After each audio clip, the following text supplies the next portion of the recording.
Bien, ahí arrancamos el último bloque de Hablamos desde el Pueblo Adentro, hoy 3 de enero del 2024. Ya estamos en comunicación con Kevin Castillo del Observatorio de Políticas para la Economía Nacional y bueno, una semana sin haber tenido ahí la columna también con Justo Hernández, y sabemos que la semana pasada fue una semana muy clave en el sentido del rumbo económico que se está tomando en la Argentina y también pensándolo en la región también, porque veníamos hablando en los primeros bloques sobre cuáles son sus relaciones o las relaciones que se está teniendo principalmente con Brasil, ¿no?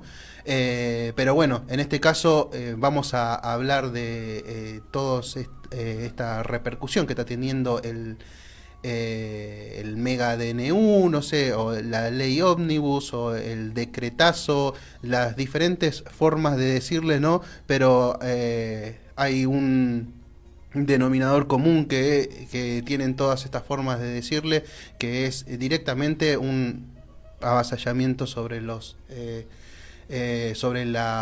bolsillos de los trabajadores de la Argentina. Bueno, no sé si tenemos buenas noticias, pero de alguna forma vamos a tratar de ir profundizando en este sentido con Kevin Castillo del Observatorio de Políticas para la Economía Nacional. Bueno, ¿cómo andás, Kevin? ¿Todo bien? Hola, ¿cómo están? ¿Todo bien? Bien, acá andamos.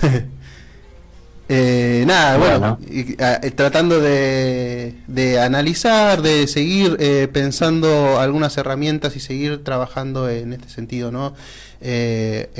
No solamente en cuestiones económicas, sino que en cuestiones sociales también, y cómo es que se van generando niveles de organización y o diferentes herramientas en distintos sectores de la sociedad, ¿no? Y para eso también tenemos que pensarlo en el plano económico, principalmente en el plano económico, ¿no? En estos tiempos. bueno, sí, la verdad que, a ver, los últimos días se terminó de consolidar un poco lo que es la hoja de ruta para el gobierno de Milei. Uh-huh. Eh, Estamos esperando la inflación de diciembre, pero ya se sabe que va a estar cercana al 30%. Es decir, que hemos entrado en un nuevo, dentro del contexto de incremento de precios elevadísimo que ya veníamos observando. En los últimos meses entramos en una nueva etapa de alza aún mayor de la nominalidad, digamos. Esperamos que los próximos meses, enero, febrero, marzo, también, digamos, tengan niveles inflacionarios similares a los de diciembre, eh, y veremos en ese sentido cómo se adaptan los salarios en torno a esa nueva pauta inflacionaria, ¿no? Yo creo que uno de los principales interrogantes durante los próximos meses será ese. Hoy Sí. por hoy parece que pareciera ser que no van a estar los salarios ni cerca de poder compensar esa pérdida de poder adquisitivo, y que es una condición necesaria del gobierno de Milei para inducir a una recesión, que es lo que él viene señalando, que va a haber esta inflación, dice él, que es estancamiento económico de inflación. Nosotros preferimos caracterizarlo como una recesión e inflación, y bueno, y él necesita en ese sentido inducir, digamos, a una caída en el poder adquisitivo y a un incremento del desempleo para planchar la actividad y para que eso sea el ancla para en el futuro contener los precios. Bien, justamente de eso estábamos tratando de pensar, ¿no? Estábamos dando la información de cuáles fueron los aumentos y las nuevas tarifas que se fueron dando desde el 1 de enero, ¿no? También en esta cuestión de la compra sin IVA, y que ya no va a empezar ya no va a empezar no va a funcionar más, digamos. Eh, y y estábamos en esa duda, ¿no? De que no está acompañando todos estos aumentos, no está acompañando un aumento también del salario. Y justo lo No, ni mencionabas. hablar. No, ni hablar, y que pareciera ser que el programa de Milei, que era de reducir impuestos, ¿no? O por lo Ujú. menos hoy por hoy estamos viendo un incremento en los impuestos, porque por ejemplo el compra sin IVA se va a derogar, digamos, o sea, vamos a volver a pagar el IVA completo en lo que es la canasta alimenticia. Después es muy probable que vuelva el impuesto a las ganancias. Hay incremento en las retenciones para los productos industriales, entonces, bueno, evidentemente hay un empoderamiento de algunos impuestos. Ahora tiene como contrapartida de, por ejemplo, bienes personales, que es un impuesto que se les cobra a las familias o a las personas con mayor poder adquisitivo, ha reducido su peso. Bueno, entonces estamos viendo algunos movimientos en materia tributaria. A priori la gente de a pie por lo pronto va a empezar a pagar más impuestos. Lo cual, a ver, era muy loco pensar que el déficit del 5,5% del PBI se iba a reducir solamente achicando gastos.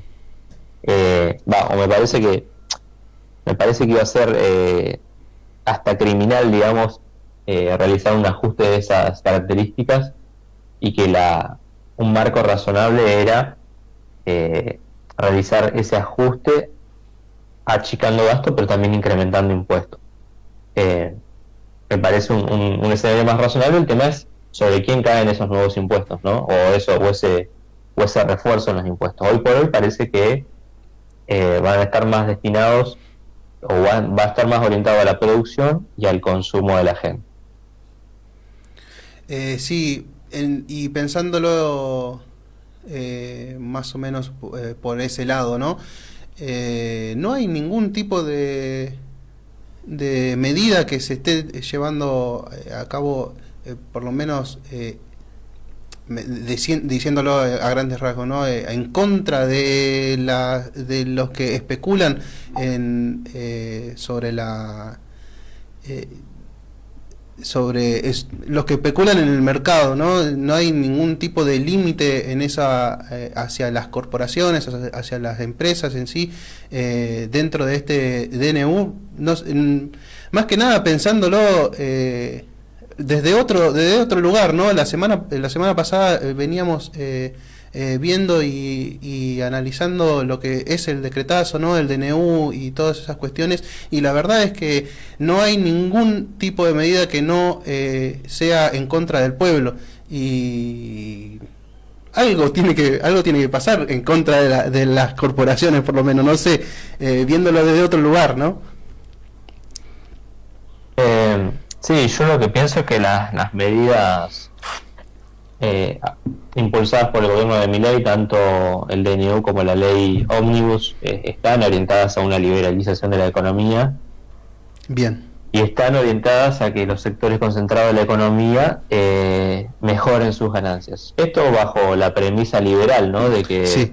De que una mejora en la tasa de ganancia de las empresas va a traer nuevas inversiones, y que también un marco de mayor liberalización de la economía va a permitir un mejor flujo de capitales hacia nuestro país, digamos. Y lo que a nosotros nos parece que es inseguridad jurídica, eh, en el otro lado de la biblioteca les parece que es seguridad jurídica. También, obviamente, además allá del DNU y de las formas, digo, el contenido es ese: Sí. una apertura de la economía, empezar a preparar el terreno para la privatización de empresas públicas, y tener otra configuración en materia política y económica, digamos, una configuración más similar a la de los años 90, quizás, sí, de esos tintes, digamos. Uh-huh. Yo lo que considero es que, a ver, ese esquema solamente funciona con niveles de desempleo altos, y con una desigualdad creciente, digamos. Solamente son consistentes en esos casos. Veremos qué pasa con el gobierno de Milei, que tiene, digamos, fuertes tintes vinculados a la mejora del poder adquisitivo de la gente. Viste que, a ver, dice, bueno, pasó de 35 a 45 años, ¿no? Pero dicen, 45 años vamos a tener un PBI per cápita 10 veces mayor que ya tenemos. Bueno, lo que por ahí no dice es que el PBI per cápita es todo el ingreso nacional dividido la población, todo el PBI dividido la población. Bueno, eh, está bien. Ahora, si ese ingreso está concentrado en pocas manos, el PIB per cápita no me dice mucho. Me dice que si dividís todo lo que se produce por la cantidad de habitantes, tenés eso, pero no te dice cómo está repartida la torta, digamos. Ujú. Yo creo que vamos, en primera instancia, a una sociedad más desigual. Eh, Creo que puede llegar si Milei logra, digamos, estabilizar la economía en los próximos meses, lo cual es de difícil probabilidad, pero si lo logra hacer, yo creo que van a existir inversiones en nuestro país, pero bueno, vamos a ver, digamos, cuán estables, duraderas y a favor del empleo y de la producción nacional son, digamos. Eso es una incógnita. Recordemos que, por ejemplo, Macri, cuando asumió 2016, Ujú. el primer año fue complejo para él porque él llevó adelante todas las medidas de sinceramiento económico, estaban autodenominadas así, ¿no? Sí. En donde hubo tarifazos, hubo algunas cuestiones, hubo un incremento de la inflación, hubieron algunas cuestiones en donde son similares a este gobierno, y en 2017 tuvo un buen año. Recordemos que hubo crecimiento económico, hubo una mejora del salario real, le permitió ganar las elecciones de medio término, y a fin de año se llevó adelante la reforma previsional, ¿no? Pero bueno, o sea, hay un escenario de baja probabilidad en el que Milei logra estabilizar la economía y logra generar incentivos a la inversión extranjera directa. Hoy, por lo que vemos, es de baja probabilidad, porque vamos a ver si luego de estos meses, que esperamos que sean de inflación alta, la inflación empieza a ceder y y si esto permite también, si Milei puede en contramano poder mejorar la acumulación de divisas. En estos primeros días de gobierno de Milei, el Banco Central ha podido comprar dólares, algo que no hacía desde hace mucho, digamos, ha podido acumular de forma neta dólares en general en los últimos años. El Banco Central lo que hacía era vender dólares, no comprarlos, y eso ha mejorado un poquito la situación de las reservas, pero muy poco, digamos, y producto, recordemos, de una devaluación muy importante, digamos, mayor al 100%. Entonces, veremos si desde el lado de los dólares y el lado de los pesos Milei puede estabilizar la situación en los próximos meses. Parece a priori difícil de lograrse, pero si se llega a lograr, eso en el mediano plazo podría atraer alguna que otra inversión. Sí, y bueno, siguiendo la línea de la conversación, ¿no? Digamos, y siguiendo la línea del DNU y todas estas medidas económicas, también nos trae a colación esto de la no incorporación a los BRICS y también el terminar las negociaciones bilaterales con China también.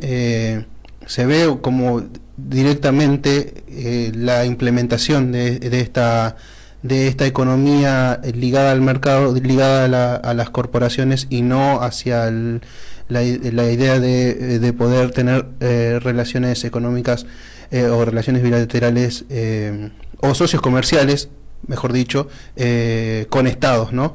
Y más con corporaciones.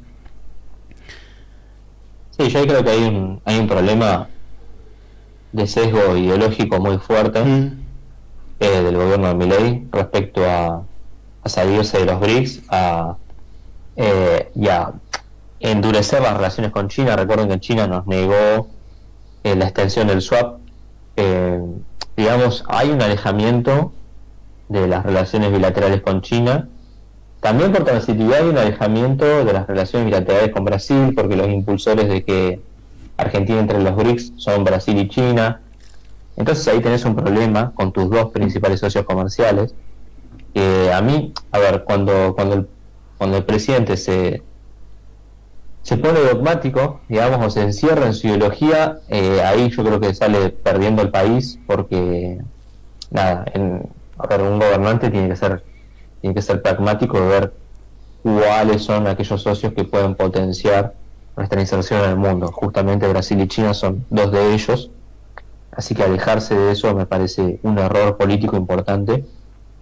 Incluso desde la lógica, alejarse de esos dos socios para el gobierno de Milei se le va a complicar, digamos, el ingreso de divisas, el comercio y demás, que son variables que él necesita para poder hacer una buena gestión.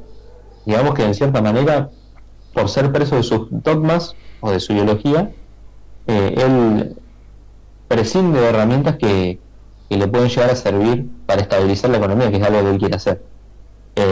Me parece, bueno, es un error político importante, que esperemos que ese error no trascienda su gestión, digamos, porque bueno, después hay errores políticos que después se pagan en el largo plazo, Sí. incluso cuando el gobernante que tomó la decisión ya no está. Así que bueno, nada, eso Sí, veremos justamente cómo nos el pasó. alineamiento con el eje, veremos cómo es el alineamiento con Estados Unidos, y con otros actores ligados a Estados Unidos, y ver si es tan beneficioso como acceder a los BRICS. Yo no lo veo, pero bueno, tendrán sus motivos. Sí, justamente esto, ¿no? De lo que decías, que hay repercusiones que se tomaron en los 4 años del macrismo, que lo vamos a seguir pagando, que no solamente se pagaron en los 4 años de Alberto en sí, sino que lo vamos a seguir pagando ahora y hasta muchísimos años en adelante, ¿no? También. Y creo que esa va a ser algo bastante fuerte en las decisiones que se están tomando ahora también, y si se llegan a implementar en su totalidad, ¿no? Sí, tal cual. Es para tener en cuenta. Yo creo que aún, o sea, el plan económico se va a definir se va a terminar de consolidar en los próximos días. Yo creo que, a ver, hay baja probabilidad de éxito debido a esta espiral inflacionaria, debido a que en marzo seguramente van a tener que tocar de nuevo el dólar por la inflación que hay. Y bueno, o sea, nada asegura en un plan de estabilización que las cosas salgan bien, digamos. Siempre, por eso los gobernantes en general son tan reacios a llevarlos adelante, ¿no? Porque si bien todas las condiciones se dan para llevar adelante un plan de estabilización, en el sentido de que tenés inflación elevada, que tenés niveles de pobreza muy altos a causa de ese incremento de precios, y que además te merman la competitividad constantemente, si bien existen esos elementos que hacen propicio la necesidad de un plan de estabilización, llevarlo adelante ese plan de estabilización no siempre te asegura éxito. Hay momentos en los cuales, o hay circunstancias en las cuales esos planes de inflación pueden terminar desembocando en mayor inflación aún. Entonces por eso en los últimos años hay cierto temor a llevarlos adelante. Hoy Milei tampoco se puede considerar que esto es un plan de estabilización, sino que es más bien un plan de ajuste, digamos, y de saneamiento de las cuentas del Estado. Para que sea un plan de estabilización también tiene que tener una pata vinculada a los ingresos de la gente, una pata productiva. Hoy esas dos cuestiones, hoy Argentina no se sabe cuál va a ser en materia productiva su inserción en el mundo, digamos, no se sabe muy bien, más allá de que Milei ha hablado de que Elon Musk está interesado en el litio, digamos, pero después no hay realmente algo vinculado con lo productivo. Y de hecho Milei, recuerdo que en los debates presidenciales y demás, él decía que bueno, que la cuestión vinculada a lo productivo o al comercio internacional es llevada adelante por el sector privado, digamos, y eso no se encarga el Estado de la orientación en materia productiva. O quizás yo lo estoy forzando un poco de más, pero lo que daba a entender Milei era eso, que los negocios los hacen los privados. Entonces bueno, me parece que hay una pata que le falta al plan de estabilización, junto con los ingresos. ¿Qué va a pasar con los ingresos de la gente? Y bueno, hoy por hoy no hay certidumbre en ese aspecto, y me parece que termina de dejar sin una pata el plan de estabilización, y que eso también pone en duda su credibilidad y su sustentabilidad en el largo plazo. Bien, y para los que entienden de otra manera, digamos, la redistribución de la riqueza, o por lo menos entienden que para que la sociedad pueda vivir mejor, digamos, dentro de lo estatal y dentro de una sociedad en sí. ¿Cuáles son las alternativas que se están tomando en ese sentido, ¿no? Bueno, pensándolo directamente en la provincia de Buenos Aires, y qué, qué vacunas de alguna forma se está pensando desde la provincia de Buenos Aires para que esto no sea tan fuerte hacia el pueblo, ¿no? De alguna forma creo yo que, por lo menos pensando en estos últimos días, y las reuniones que han tenido los gobernadores de distintas provincias de la Argentina con Javier Milei, le han expresado su rechazo hacia muchas medidas que se han tomado en este DNU, y bueno,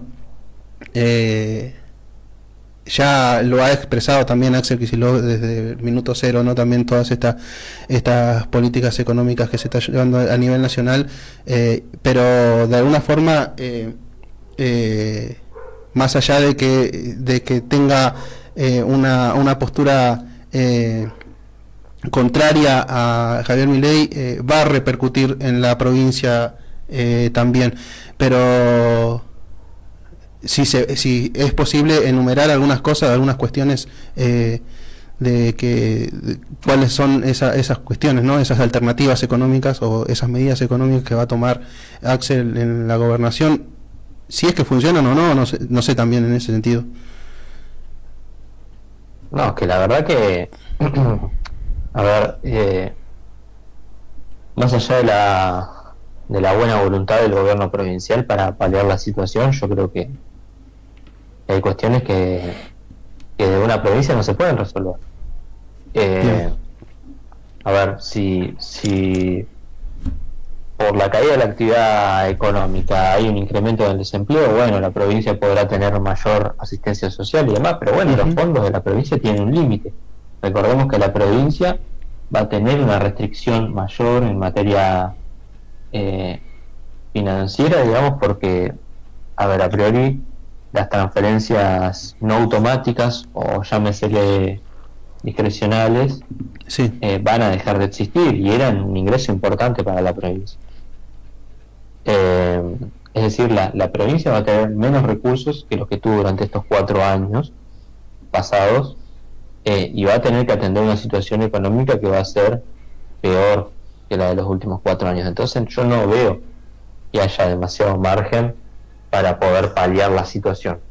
Yo lo que creo es que van a haber dificultades serias para mantener incluso el set de políticas públicas ya llevado adelante durante estos años. Digo, yo creo que van a haber dificultades de parte del gobierno provincial para poder digamos, mantener los servicios esenciales, que son salud, educación y seguridad, a su vez apuntalar la obra pública y a su vez llevar adelante políticas de contención social. Yo lo veo difícil a priori, porque hay un gobierno nacional que va a empeorar la situación de la provincia en todos los frentes, en materia social, en materia económica, en materia productiva y en materia fiscal. Así que yo creo que tiene un desafío bastante fuerte por delante el gobierno de Axel Kicillof. Ya durante los últimos días hubo bastante revuelo por la ley tributaria aprobada para el año 2024, y hubo un revuelo que fue mediatizado además, me parece, porque en realidad lo que se planteaba era que el impuesto inmobiliario y las patentes se los ajuste por inflación para el 2024, una inflación que, si nosotros tenemos en cuenta la esperada para 2024, es posible que el aumento de ese planteado por el gobierno de Axel Kicillof que se quede corto, digamos, y que esté por debajo de la inflación. Pero bueno, ya había bastante revuelo mediático por eso, así que veo que hay un panorama delicado, pero también veo que que buena parte de ese costo político va a ser trasladado también a Nación y a las políticas llevadas adelante por el gobierno de Javier Milei. Entonces, bueno, ahí va a haber como una especie de culpa compartida, digamos, porque en general la mayoría de las complejidades a atravesar van a ser inducidas en buena parte por Nación para poder, con el objetivo que tiene el gobierno de Javier Milei, de sanear el déficit fiscal y de acomodar algunas cuestiones vinculadas a desórdenes macroeconómicos. Ahí va. Sí, yo quería entrar un poquito en ese sentido también. Ahí también juega mucho el sesgo ideológico en sí, ¿no? Pensándolo en las primeras, en los primeros discursos después de haber ganado las elecciones nacionales, Javier Milei ha apuntado directamente a Axel, ¿no? Como gobernador. Y creo que ahí también va a aparecer mucho esta cuestión del sesgo ideológico que venías hablando, ¿no? Pensando en el mercado y no en las relaciones estratégicas para generar divisas. Y en ese sentido, bueno, creo que Buenos Aires en sí va a tener un rol preponderante para pensar alternativas hacia hacia las medidas de la economía nacional, ¿no? del Ministerio de Economía Nacional. Igualmente, entendiendo lo que vos venías diciendo, ¿no? Que no es algo que pueda paliar, sino que va a ser bastante fuerte también en la provincia.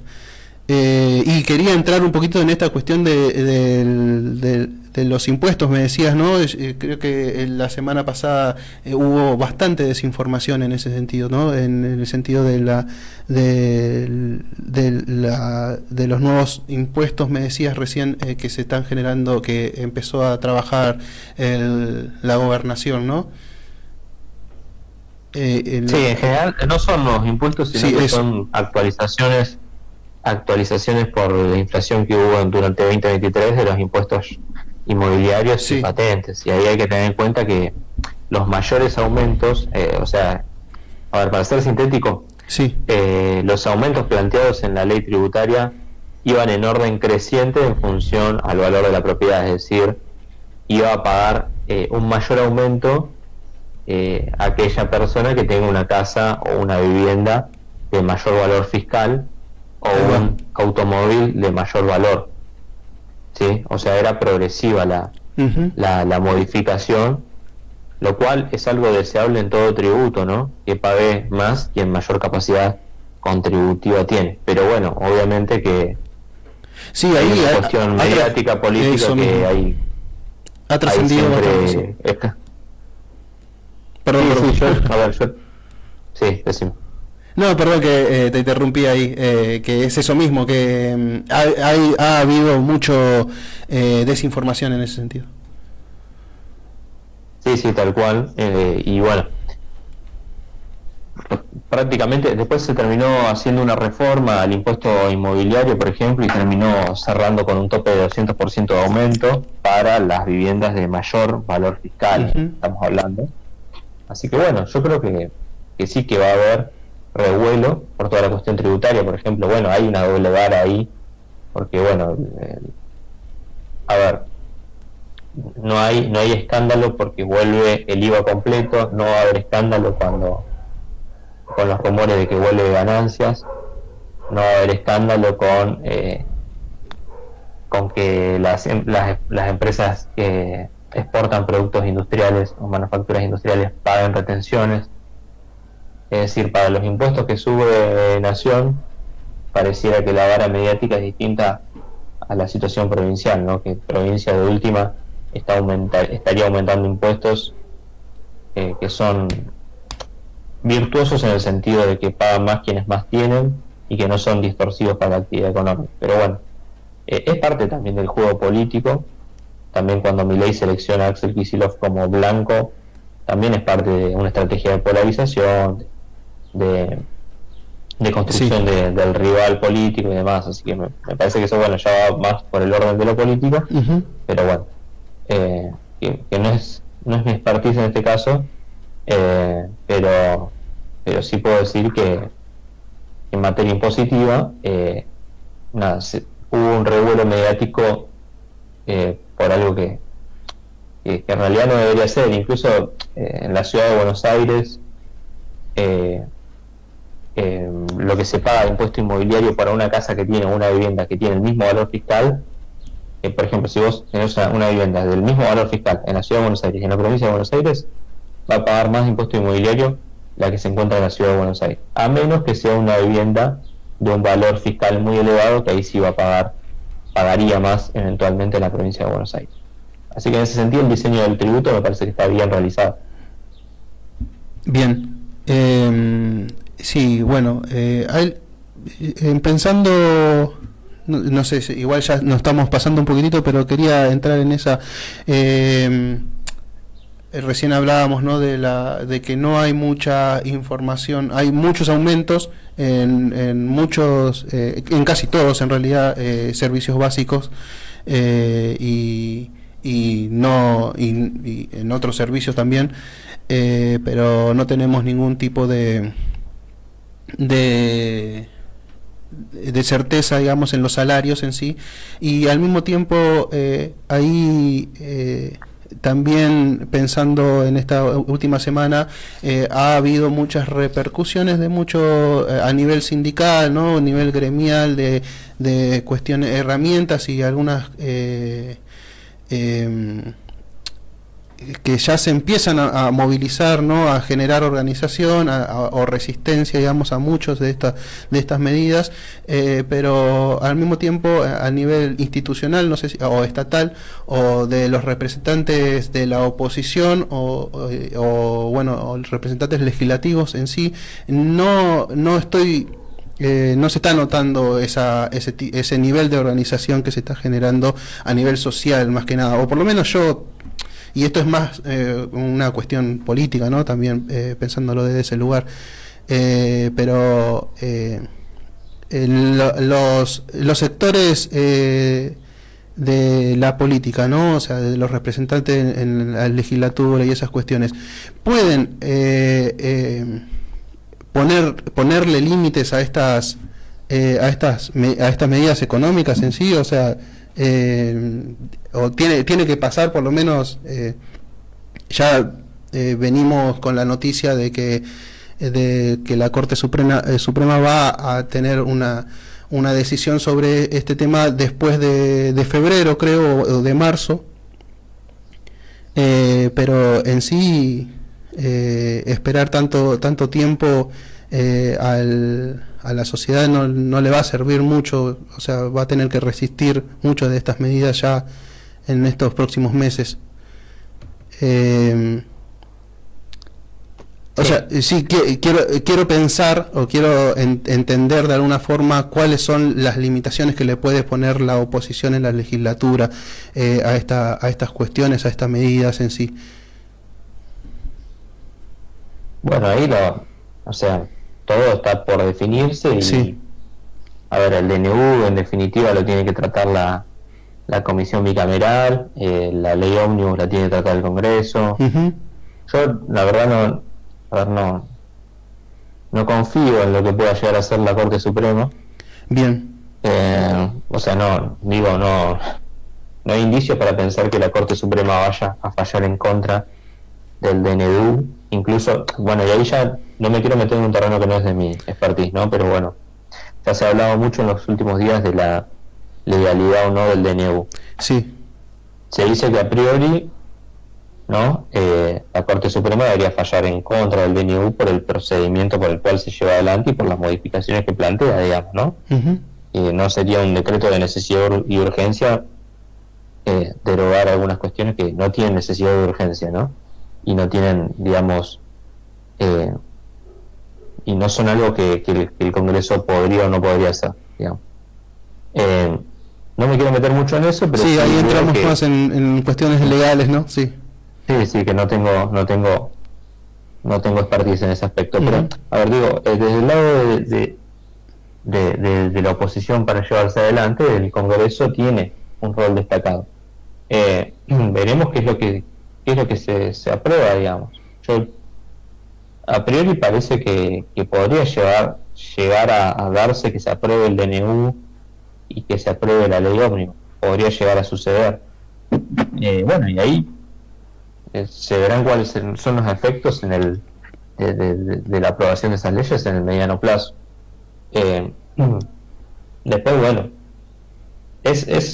será una cuestión de la clase política, que interpreta la clase política, de cuándo hay que salir también a hacer oposición fuerte al gobierno de Milei. Hay sectores de la política que piensan que desde ya, desde el momento cero, hay que hacer una oposición férrea, y hay otros sectores que pareciera que están esperando. Ahí supongo que ya es más terreno de la estrategia política, y en muchos casos entiendo el razonamiento de algunos sectores que prefieren esperar, porque entiendo que es más sencillo hacer política cuando los efectos de las medidas tomadas son visibles y son palpables.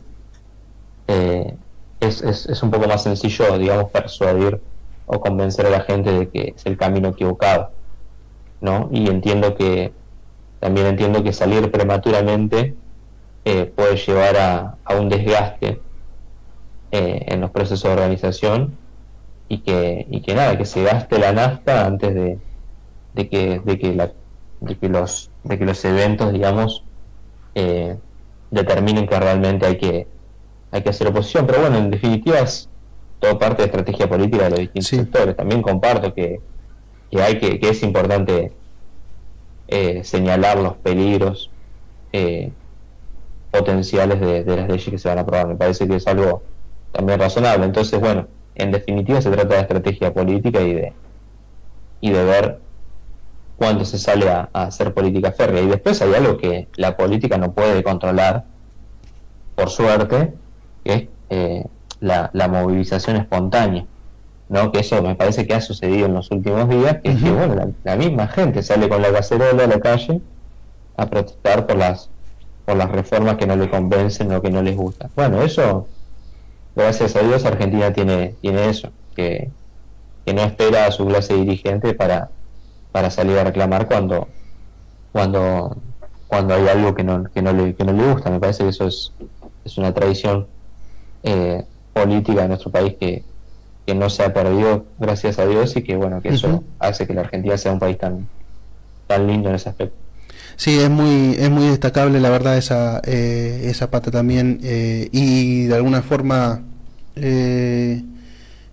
para los que pensamos en términos de organizativo, y también en términos de que siempre, para construir como una sociedad más igualitaria, siempre la salida es colectiva, ¿no? En ese sentido, y entonces como que esa es muy destacable también para mí, en ese pensar a la sociedad argentina, que siempre ya sea mal o bien, creo que siempre se expresa, y no lo veo mucho tampoco, y no lo digo para resaltar de alguna forma, lo veo un poco negativo en ese sentido, pero no lo veo en otros países, ¿no? Ese nivel de participación en las calles y esas cuestiones, ¿no?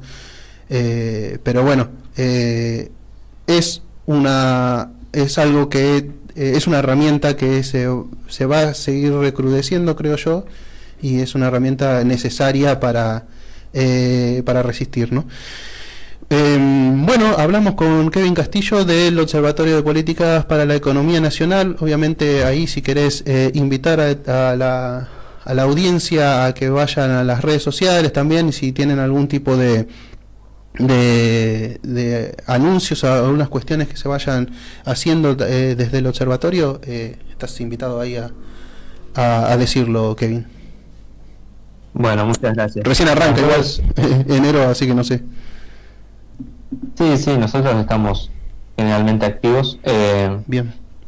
Las redes son Open Economía en todos, tanto Twitter, Instagram y demás, así que ahí nos pueden buscar y pueden ver las opiniones que tenemos sobre la coyuntura. Bien, También nosotros nos despedimos. Yo soy Charlie Fernández.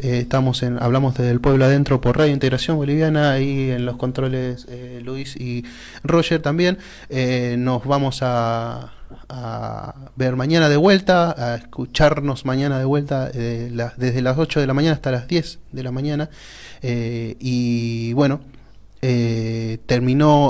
pasó la columna ahí de economía de Kevin Castillo. Quizás la semana que viene estemos hablando con Justo Hernández también, y seguir hablando un poquitito más sobre las medidas que se están llevando a cabo a nivel nacional, ¿no? Que repercuten directamente, y esto hay que dejarlo claro, ¿no? También, ya sea cual sea las medidas o cómo trabajes en el cotidiano, ¿no?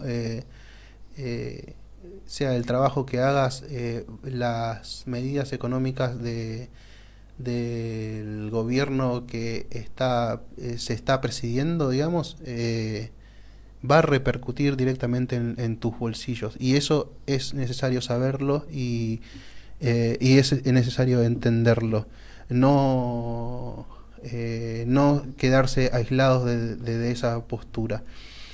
Bueno, nos despedimos, y estamos de vuelta mañana. Nos encontramos mañana a las 8 de la mañana por Radio Integración Boliviana.